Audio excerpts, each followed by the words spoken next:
नमस्कार दोस्तों, मैं जसवंत मात्रा आप सभी का डैफोडिल कोचिंग की इस ऑनलाइन क्लासेज में स्वागत करता हूं। दोस्तों, आज हम हमारे राजस्थान इतिहास के एकीकरण टॉपिक है उसको पूर्ण करेंगे। हमने पिछले 2 वीडियो में राजस्थान के एकीकरण के स्वरूप, इसके अलावा हमारे राजस्थान के एकीकरण के कुछ चरणों के बारे में बात की। अब तक हमने पिछले 2 वीडियो में राजस्थान के एकीकरण के 4 चरण पढ़ रखे हैं। तो अगर किसी ने हमारे वे जो वीडियो है अभी तक नहीं देखे हैं तो उन वीडियो को भी देखें और आज आपका एकीकरण का जो टॉपिक है वो पूर्ण हो जाएगा। तो दोस्तों, चलिए एकीकरण टॉपिक पर चर्चा करते हैं।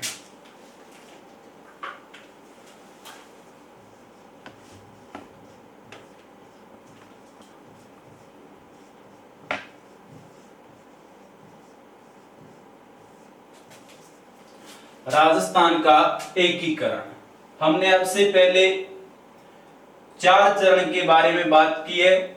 अगला है हमारा 5वां चरण।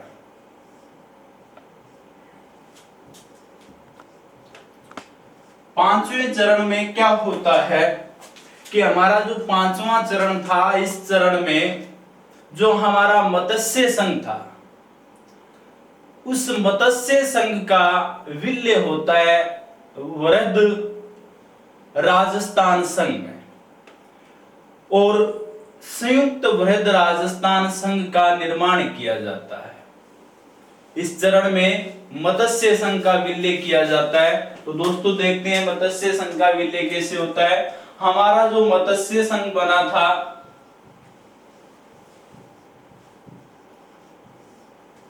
18 मार्च 1948 को, हमने प्रथम चरण में इसके बारे में बात की। इस मत्स्य संघ में 4 रियासत शामिल थी: अलवर, भरतपुर, धौलपुर और करौली। मत्स्य संघ में आपकी 4 रियासतें थी: अलवर, भरतपुर, धौलपुर और करौली। ये जो मत्स्य संघ था, इसका निर्माण करके और बाद में इस मत्स्य संघ का यानी आपका जो रियासती विभाग था, उसने सोचा कि एक तो ये उत्तर प्रदेश के नजदीकी क्षेत्र है, तो इसके भविष्य पर बाद में निर्णय करेंगे। अब हमारे राजस्थान का एकीकरण लगभग हमने पढ़ा कि 4थे चरण में पूर्ण हो चुका था और मैंने आपको पिछले वीडियो में बताया कि एक तो मत्स्य संघ का विलय, एक सिरोही और एक अजमेर मेरवाड़ा का विलय ही शेष रहा था। तो अलवर, भरतपुर, धौलपुर और करौली, इनका मिलान राजस्थान में होगा या उत्तर प्रदेश में, इसके लिए क्या है, दिल्ली में कुछ बैठकें हुई। सबसे पहले क्या है, हमारे रियासती विभाग के जो सचिव थे वीपी मेनन, उन्होंने इन चारों रियासतों के जो शासक थे उनको 13 फरवरी 1949 को दिल्ली बुलाया और इन शासकों से यानी आपकी चारों रियासतों के शासकों से वार्ता की कि आपको राजस्थान में मिलना है या उत्तर प्रदेश में। तब आपके एक तो अलवर ने और एक आपके करौली। अलवर का शासक था तेज सिंह, करौली का शासक था गणेश पाल। इन दोनों ने राजस्थान में मिलने के लिए अपना यानी पक्ष है वो जाहिर किया कि हम राजस्थान में मिलना चाहते हैं। तो अलवर और करौली 2 हमारे थे, वो राजस्थान में मिलना चाहते थे। प्रथम वार्ता में इन्होंने स्पष्ट कर दिया। भरतपुर और धौलपुर है, इन्होंने यहां पर कोई भी यानी निर्णय नहीं लिया कि हम राजस्थान में मिलना चाहते हैं या उत्तर प्रदेश में मिलना चाहते हैं। तो यहां पर जो 13 फरवरी 1949 को दिल्ली में जो बैठक आयोजित हुई, उसका कोई फैसला यानी अंतिम फैसला नहीं रहा। उसके बाद में क्या है, अगली बैठक दोबारा फिर दिल्ली में बैठक आयोजित की जाती है। भरतपुर और धौलपुर के शासकों को बुलाया जाता है। कब बुलाया जाता है? 23 मार्च 1949। अब इस बैठक में क्या हुआ? बीपी मेनन ने जब इनसे वार्ता शुरू की, अलवर और करौली तो हमारे पहले ही राजस्थान में मिलने के पक्ष में थे। अब इस बार क्या हुआ? ये जो भरतपुर का शासक था, इसने भी दिल्ली की इस बैठक में 23 मार्च 1949 की भरतपुर के शासक ने भी राजस्थान में मिलना स्वीकार कर लिया। और धौलपुर का जो शासक था, उसने कहा कि जनता के विचार पर ही धौलपुर का विलय हो, यानी जनमत संग्रह करवाए और उसके बाद में धौलपुर की जनता अगर राजस्थान में मिलना चाहती है तो राजस्थान में, और अगर उत्तर प्रदेश में मिलना चाहती है तो उत्तर प्रदेश में धौलपुर का विलय किया जाता है। उसके बाद में क्या होता है? रियासती विभाग ने एक समिति का गठन किया और वहां से सेकंड ग्रेड में 2016 में एक क्वेश्चन पूछा गया था। यहां पर एक समिति का निर्माण होता है, उसका नाम था शंकर राव देव समिति। शंकर राव देव समिति, ये जो समिति थी ये 3 सदस्यीय समिति थी। इसके 2 अन्य सदस्य, उनके कोई नाम नहीं मिलते दोस्तों, परंतु इसी प्रकार का एक क्वेश्चन आया था कि शंकर राव देव समिति थी, उसमें कुल कितने सदस्य थे? तो कुल उसमें कितने थे? 3 सदस्य थे। तो शंकर राव देव समिति का निर्माण किया जाता है, किस लिए? इस समिति का निर्माण धौलपुर और भरतपुर की जनता का मत जानने के लिए कि वो राजस्थान में मिलना चाहते हैं या उत्तर प्रदेश में मिलना चाहते हैं। इस शंकर राव देव समिति ने भरतपुर और धौलपुर की जनता के विचार है वो जाने, और उसके बाद में इस समिति ने ये फैसला दिया कि भरतपुर और धौलपुर रियासत है, उनका भी विलय राजस्थान में किया जाए, क्योंकि यहाँ की जो जनता है वो भी राजस्थान में मिलना चाहती थी। इस समिति के निर्णय के बाद में क्या होता है? 1 मई 1949 को, 1 मई 1949 को जो हमारा रियासती विभाग था वो एक प्रेस विज्ञप्ति जारी करता है। मत्स्य संघ के वृहद जो हमारा राजस्थान संघ था उसमें मिलाने की 1 मई 1949 को प्रेस विज्ञप्ति जारी करता है। फिर क्या होता है? 10 मई को इन चारों रियासतों के शासक, 10 मई 1949 को इन चारों रियासतों के शासक, इसके अलावा हमारे वृहद राजस्थान संघ के जो राज प्रमुख थे सवाई मानसिंह द्वितीय, वो इस विज्ञप्ति या जो प्रेस था उस पर हस्ताक्षर करते हैं। और उसके बाद में हमारा ये जो 5वां चरण है ये 15 मई को संपन्न होता है, यानी 15 मई 1949। 15 मई 1949 को मत्स्य संघ था उसका वृहद राजस्थान संघ में विलय हो जाता है, यानी मत्स्य संघ का जो प्रशासन था वो वृहद राजस्थान संघ को सौंप दिया जाता है। तो इस चरण में क्या हुआ? 15 मई 1949 को आपका जो मत्स्य संघ था उसका विलय हो जाता है, किसमें? मत्स्य संघ का विलय होता है वृहद राजस्थान संघ में, और इसका नाम पड़ता है संयुक्त वृहद राजस्थान संघ। इस चरण का क्या नाम रखा गया? संयुक्त वृहद राजस्थान संघ। अब हमारा जो मत्स्य संघ का प्रधानमंत्री था कौन? शोभाराम कुमावत। इस शोभाराम कुमावत को हीरालाल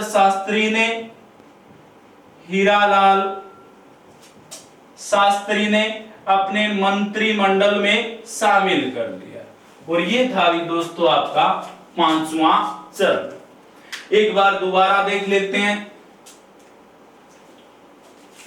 हमारे पांचवें चरण में क्या होता है, मत्स्य संघ को वृहद राजस्थान संघ में मिलाया जाता है। क्या प्रक्रिया रहती है इसकी, हमारा जो मत्स्य संघ था 18 मार्च 1948 को बना। अलवर, भरतपुर, धौलपुर और करौली 4 रियासतें इसमें शामिल थी। सबसे पहले मत्स्य संघ के भविष्य पर विचार करने के लिए 13 फरवरी 1949 को दिल्ली में एक बैठक आयोजित होती है। उसमें आपका जो अलवर का शासक था तेज सिंह और करौली का शासक था गणेश पाल, इन दोनों ने क्या कहा कि हम राजस्थान में मिलने के लिए तैयार हैं। इसके अलावा भरतपुर और धौलपुर ने उस समय अपना कोई विचार है वो स्पष्ट नहीं किया कि वो राजस्थान में मिलना चाहते हैं या उत्तर प्रदेश में मिलना चाहते हैं। तो 2 रियासतें अलवर और करौली ये दोनों राजस्थान के अंदर मिलने के पक्ष में थी। एक प्रश्न और बताना चाहता हूं दोस्तों, हमारे राजस्थान के एकीकरण से संबंधित अगर पूछे, राजस्थान के एकीकरण का जो विल्ले पत्र था उस पर हस्ताक्षर सबसे पहले किसने किए, तो अलवर का जो शासक था तेज सिंह। या अलवर वही रियासत थी अलवर जिसने सबसे पहले एकीकरण का जो पत्र था उस पर हस्ताक्षर किया। जैसे हमारे भारत संघ के विल्ले पत्र पर सबसे पहले बीकानेर के शासक शार्दुल सिंह 7 अगस्त 1947 को हस्ताक्षर किए थे। उसी प्रकार अलवर के शासक तेज सिंह हमारे एकीकरण के जो चरण था प्रथम चरण, उसमें सबसे पहले अलवर के शासक तेज सिंह ने एकीकरण को स्वीकार किया था। तो अलवर और करौली पहली इस वार्ता में राजस्थान के अंदर मिलने के पक्ष में थे और भरतपुर और धौलपुर ने अपना कोई विचार स्पष्ट नहीं किया। फिर 23 मार्च 1949 को इनकी दिल्ली में वीपी मेनन ने पुनः एक बैठक बुलाई और इस वार्ता में क्या हुआ, भरतपुर है वो राजस्थान में मिलने के लिए तैयार हो गया, परंतु धौलपुर का जो शासक था उदयभान सिंह, उसने कहा कि जनता के मत को जानकर फिर धौलपुर का विलय करो, ये चाहे वो राजस्थान में मिले चाहे वो उत्तर प्रदेश में मिले। इस समस्या को सुलझाने के लिए रियासती विभाग ने शंकर राव देव की अध्यक्षता में एक 3 सदस्यीय समिति का गठन किया। फिर इस समिति ने भरतपुर और धौलपुर दोनों की जनता का जनमत संग्रह किया और इस विचार पर पहुंचे, यानी आपकी शंकर राव देव समिति की सिफारिश पर ही मत्स्य संघ का वृहद राजस्थान संघ में विलय हुआ था। यह समिति थी, इसमें 3 सदस्य थे। इस समिति की सिफारिश के बाद में रियासती विभाग ने 1 मई 1949 को एक प्रेस विज्ञप्ति जारी की मत्स्य संघ का वृहद राजस्थान संघ में विलय करने के लिए। उस प्रेस विज्ञप्ति पर 10 मई 1949 को हमारे जो शासक थे चारों रियासतों के, इसके अलावा जो वृहद राजस्थान संघ के राज प्रमुख थे, उन्होंने 10 मई 1949 को हस्ताक्षर कर दिए और 15 मई 1949 को आपका 5वां चरण है वो संपन्न हो गया। इस चरण में क्या हुआ कि मत्स्य संघ है वो वृहद राजस्थान संघ में मिला लिया गया और मत्स्य संघ का जो प्रशासन था वो वृहद राजस्थान संघ के पास आ गया। शोभाराम कुमावत जो हमारे मत्स्य संघ के प्रधानमंत्री थे, उनको हीरालाल शास्त्री ने अपने मंत्रिमंडल में शामिल कर लिया। दोस्तों आप इसका स्क्रीनशॉट ले सकते हो।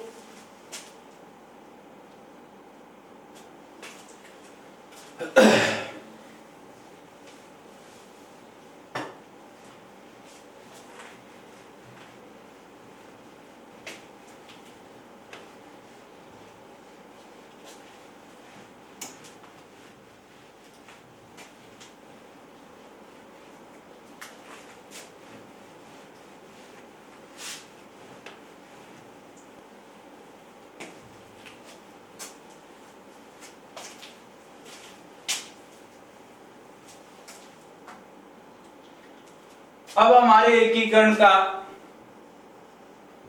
6वां चरण। इस चरण में क्या होता है, सिरोही का विलय। सिरोही का विलय होता है। किस प्रकार होता है, ये जो सिरोही था, इस सिरोही को गुजरात के जो राजनेता थे वो इस सिरोही को गुजरात में मिलाना चाहते थे और हमारे राजस्थान के जो नेता थे इस सिरोही को राजस्थान में मिलाना चाहते थे, क्योंकि हमारे राजस्थान का एकमात्र ये हिल स्टेशन था।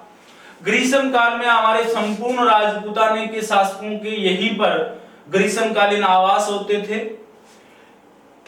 सिरोही के यानी मिलाने के लिए गुजरात के नेता गुजरात के पक्ष में थे, राजस्थान के नेता राजस्थान में मिलाना चाहते थे। और वैसे आपका जो रियासती विभाग था उस पर गुजरात के नेताओं का प्रभाव था, क्योंकि उसके अध्यक्ष सरदार पटेल थे। इसी कारण क्या हुआ, हमारे इस सिरोही को लेकर सबसे पहले 1 फरवरी 1948 को आपका जो ये सिरोही है इसका जो प्रशासन है वो गुजरात एजेंसी को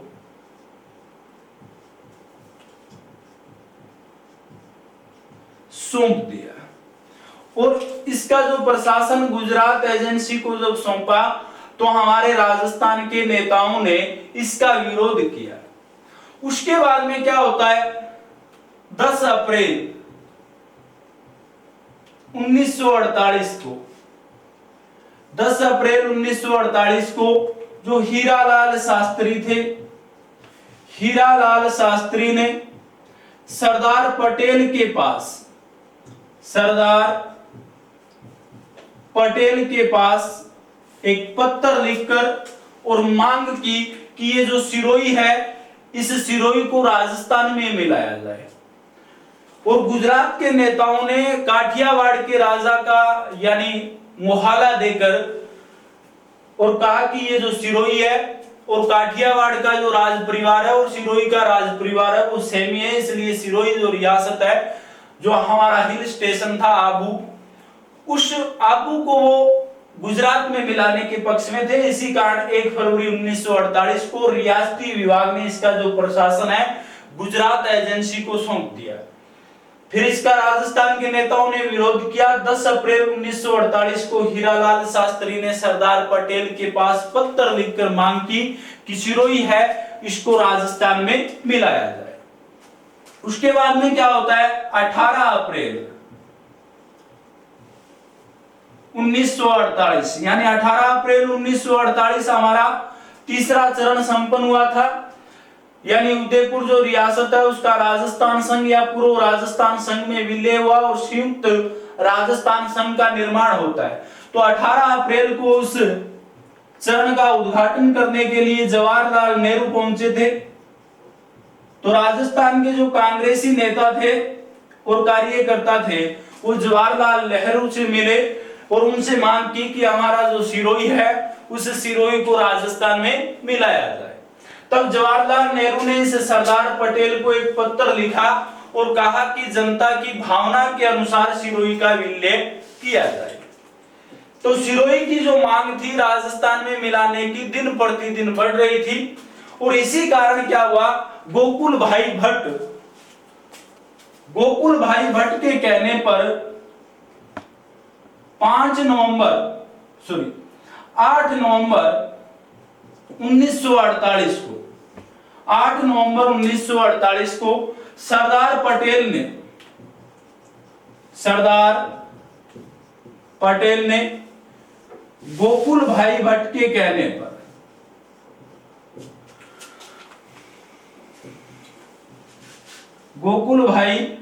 के कहने पर आपका जो सिरोही था इस सिरोही का जो प्रशासन है 8 नवंबर 1948 को भारत सरकार को सौंप दिया।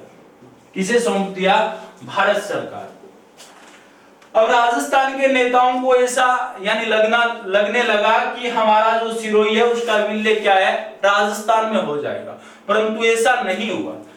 आगे क्या होता है कि आपका जो सिरोही है इसका प्रशासन भारत सरकार ने कुछ ही समय संभाला और उसके बाद में भारत सरकार ने सिरोही का प्रशासन है वो बंबई सरकार को सौंप दिया। कब? 5 जनवरी 1949 को। 5 जनवरी 1949 को भारत सरकार ने सिरोही का जो प्रशासन है वो बंबई सरकार को सौंप दिया। अब फिर राजस्थान के नेताओं ने इसका विरोध किया और अंत में हमारे रियासती विभाग के जो अध्यक्ष थे सरदार पटेल, उन्होंने क्या किया, 26 जनवरी 1950 को 26 जनवरी 1950 को आबू व देलवाड़ा, आबू और देलवाड़ा का बंबई में यानी आपके वर्तमान गुजरात में विलय कर दिया, और जो सेंस आपकी सिरोही थी उसका क्या किया, राजस्थान में विलय कर दिया। यह था आपका छठा चरण। अब यहां पर क्या हुआ, बलवंत सिंह मेहता, गोकुल भाई भट्ट, अन्य जो हमारे राजस्थान के नेता थे, इन्होंने इस फैसले का विरोध किया। राजस्थान में एक आंदोलन की शुरुआत हो गई और उसमें हमारे जो कांग्रेसी नेता थे लगभग सभी नेताओं ने भाग लिया और गोकुल भाई भट्ट का उसमें बहुत बड़ा योगदान था। अब फिर क्या है, अंत में जो भारत सरकार है उसने आश्वासन दिया कि हमारा जो फैसला है यानी आबू और देलवाड़ा को बंबई एजेंसी या गुजरात के अंतर्गत मिलाने का, उस फैसले पर पुनर्विचार करेंगे। उसके बाद में राजस्थान के नेताओं ने उस आंदोलन को समाप्त किया। तो हमारे इस चरण में और कुछ नहीं हुआ, आबू और देलवाड़ा का बंबई सरकार की तरफ या गुजरात एजेंसी में विलय किया गया, और जो बाकी की जो सिरोही थी उसका क्या है, 26 जनवरी 1950 को राजस्थान में या हमारा जो संयुक्त वृहद राजस्थान संघ था उसमें क्या हो गया, विलय हो गया। तो दोस्तों दोबारा देख लेते हैं इसे। इस चरण में सिरोही के भविष्य पर निर्णय किया गया। सिरोही पर सबसे पहले 1 फरवरी 1948 को सिरोही का जो प्रशासन है गुजरात एजेंसी को रियासती विभाग ने सौंपा। उसका हमारे राजस्थान के नेताओं ने क्या किया, विरोध किया। फिर क्या है, 10 अप्रैल 1948 को हीरालाल शास्त्री ने सरदार पटेल के पास एक पत्र लिखकर मांग की कि हमारा जो सिरोही है उसका विलय राजस्थान में किया जाए। फिर 18 अप्रैल 1948 को जवाहरलाल नेहरू ने हमारे तीसरे चरण एकीकरण के उस चरण के उद्घाटन किया था। उस समय हमारे राजस्थान के कांग्रेसी नेता और कार्यकर्ता उनसे मिले और उन्होंने मांग की कि सिरोही है उसको राजस्थान में मिलाया जाए। उस समय जवाहरलाल नेहरू ने सरदार पटेल के पास एक पत्र लिखा और पत्र लिखकर जनता की भावना के अनुसार ही सिरोही का विलय करने की बात कही। उसके बाद में क्या होता है, 8 नवंबर 1948 को सरदार पटेल ने इस गोकुल भाई भट्ट के कहने पर सिरोही का जो प्रशासन है वो भारत सरकार को सौंप दिया, और इससे हमारे राजस्थान के नेताओं को ऐसा लगने लगा कि सिरोही का विलय है वो राजस्थान में ही भारत सरकार करेगी। परंतु भारत सरकार ने 5 जनवरी 1949 को सिरोही का जो प्रशासन था वो बंबई सरकार को सौंप दिया, और उसके बाद में क्या है, सरदार पटेल ने 26 जनवरी 1950 को आबू और देलवाड़ा को बंबई या गुजरात एजेंसी में मिला दिया, और जो बाकी की जो सिरोही थी, सेंस सिरोही थी, उसका राजस्थान में विलय किया। उसका हमारे राजस्थान के नेताओं ने विरोध किया और एक आंदोलन की शुरुआत कर दी। उसके बाद में भारत सरकार ने अपने निर्णय पर पुनर्विचार करने का एक फैसला दिया या आश्वासन दिया। उसके बाद में राजस्थान के नेताओं ने उस आंदोलन को समाप्त किया। तो दोस्तों आप इसका स्क्रीनशॉट ले सकते हो।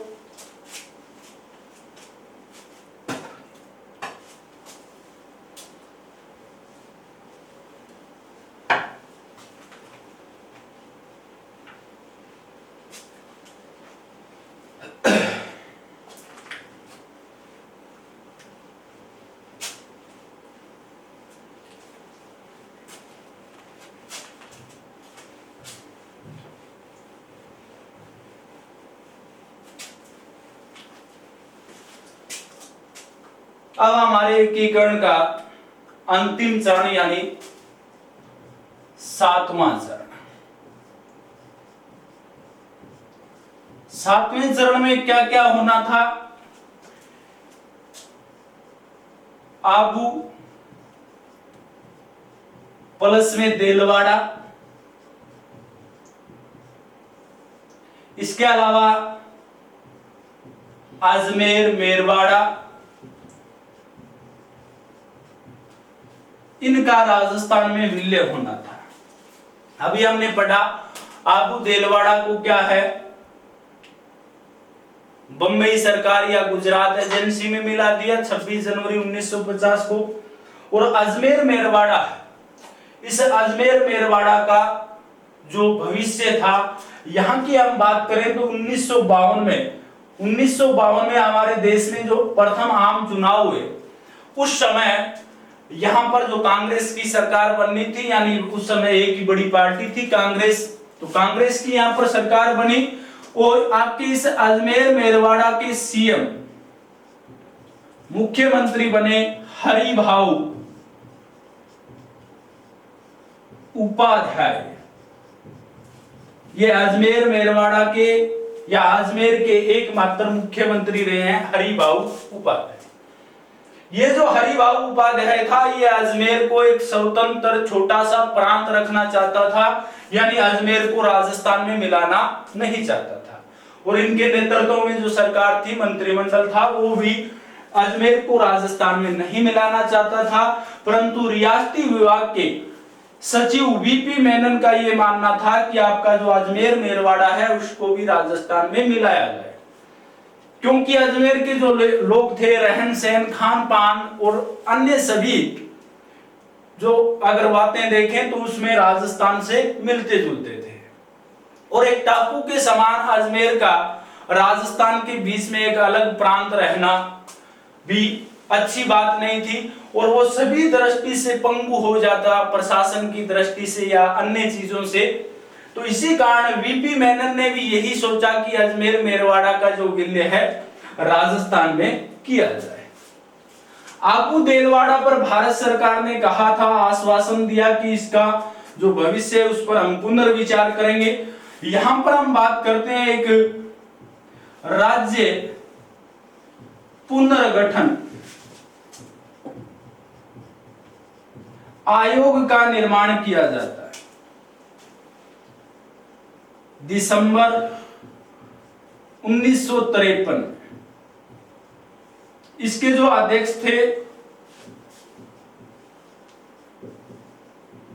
न्यायमूर्ति फजल अली, और इसके जो सदस्य थे के.एम. पनीकर और हद्देनाथ कुंजरू, ये इसके सदस्य थे। यानी 3 सदस्यों का एक राज्य पुनर्गठन आयोग बना दिसंबर 1953 में। कुछ किताबों के अनुसार 22 दिसंबर को और कुछ किताबों के अनुसार 29 दिसंबर। इस राज्य पुनर्गठन आयोग की सिफारिश पर इस आबू देलवाड़ा का राजस्थान में विलय हुआ और उस अजमेर मेरवाड़ा को भी राजस्थान में मिलाया गया। तो इस चरण में आबू देलवाड़ा और अजमेर मेरवाड़ा, इन 2 चीजों का क्या है, राजस्थान में विलय होता है। कब हुआ ये चरण? 1 नवंबर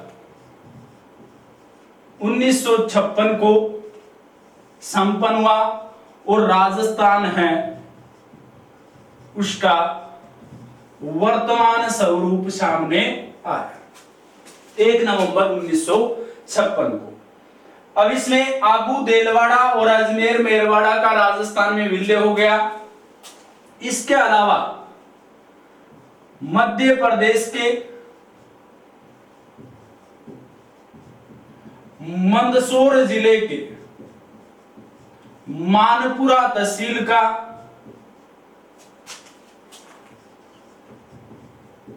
एक गांव था सुनेल टप्पा। इस सुनेल टप्पा को राजस्थान में, और हमारे कोटा जिले का एक क्षेत्र था सिरोंज, इस सिरोंज का मध्य प्रदेश में विलय किया गया। और यह हमारा 7वां चरण था। 1 नवंबर 1956 को और क्या हुआ, यहां पर हमारे जो सीएम है, मुख्यमंत्री, वो मोहनलाल सुखाड़िया बने। और हमारे जो प्रथम राज्यपाल है वो सरदार गुरुमुख निहाल सिंह बने। और राज प्रमुख का जो पद था वो यहां पर समाप्त हो गया। एक बार दोबारा देख लेते हैं इसे कि इस चरण में क्या हुआ। आबू देलवाड़ा और अजमेर मेरवाड़ा के भविष्य पर यानी निर्णय किया गया। अजमेर मेरवाड़ा में 1952 में जो चुनाव हुए उसमें यहाँ पर एकमात्र मुख्यमंत्री हरिभाऊ उपाध्याय बने। इसके अलावा आबू देलवाड़ा का जो भविष्य था उस पर निर्णय करने के लिए और हमारे भारत में जो अन्य प्रांतों का गठन हो रहा था उसके लिए राज्य पुनर्गठन आयोग का निर्माण किया गया दिसंबर 1953 में, 22 या 29 दिसंबर को। अध्यक्ष थे न्यायमूर्ति फजल अली, के.एम. पन्नीकर और हद्देनाथ कुंजरू इसके अन्य सदस्य थे। इस राज्य पुनर्गठन आयोग की सिफारिश पर आबू देलवाड़ा को राजस्थान में मिलाया गया। कब? 1 नवंबर 1956 को। और राजस्थान अपने वर्तमान स्वरूप में आ गया। 1 नवंबर 1956 को आबू देलवाड़ा और अजमेर मेरवाड़ा को राजस्थान में मिलाया गया और राजस्थान अपने वर्तमान स्वरूप में आया। इसके अलावा मध्य प्रदेश के मंदसौर जिले की मानपुरा तहसील का एक गांव था सुनेल टप्पा, उसे राजस्थान में, और हमारे कोटा उप विभाग या कोटा जिले का एक सिरोंज क्षेत्र था उसे मध्य प्रदेश में मिलाया गया। यहाँ पर मुख्यमंत्री मोहनलाल सुखाड़िया बन गए और राज्यपाल सरदार गुरुमुख निहाल सिंह बन गए। आप दोस्तों इसका स्क्रीनशॉट ले सकते हो।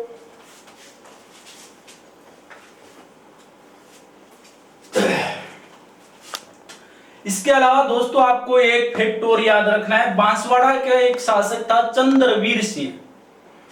उसने हमारे राजस्थान के एकीकरण पर हस्ताक्षर करते समय एक बात कही कि मैं अपने डेथ वारंट पर यानी मृत्यु प्रमाण पत्र पर हस्ताक्षर कर रहा हूं। वो आप जहां पर हमने दूसरा चरण पढ़ा था उस समय वहां पर आप ऐड कर लेना। और वैसे आपको वो फैक्ट पता ही है अधिकांश विद्यार्थियों को। तो यहां पर हमारा दोस्तों एकीकरण का जो टॉपिक है वो संपन्न होता है। ये जो एकीकरण टॉपिक है आपके लगभग एग्जाम में आपके लिए सहयोगी रहेगा। और मेरी आपसे एक अपील है कि आप ये जो टॉपिक है पूर्णतः देखें। 3 वीडियो हैं इसके 30-30, 35-35 मिनट के, और आप अपने अच्छे नोट्स इसकी सहायता से बना सकते हैं। और आपके लिए जो भी कंपटीशन एग्जाम है उसमें ये वीडियो आपके लिए बहुत सहयोगी रहेगी। इसके अलावा दोस्तों मैं आपसे अपील करता हूं कि अगर हमारा वीडियो आपको पसंद आए तो आप हमारे इस वीडियो को लाइक करें, शेयर करें और कमेंट करना भी न भूलें। इसके अलावा आपके पास कोई अच्छे सुझाव हो तो वो भी हमारे साथ साझा करें ताकि हम क्या है आपके लिए कुछ अच्छे वीडियो और लेकर आ सकें। इसके अलावा हमारे राजस्थान के इतिहास से संबंधित जो रीट का टॉपिक है उसमें हम हमारा जो अगला टॉपिक है उस पर हमारे जो महाजनपद से संबंधित या जनपद से संबंधित जो टॉपिक है उस पर चर्चा करेंगे। और दोस्तों आज के लिए इतना ही। जय हिंद, जय भारत।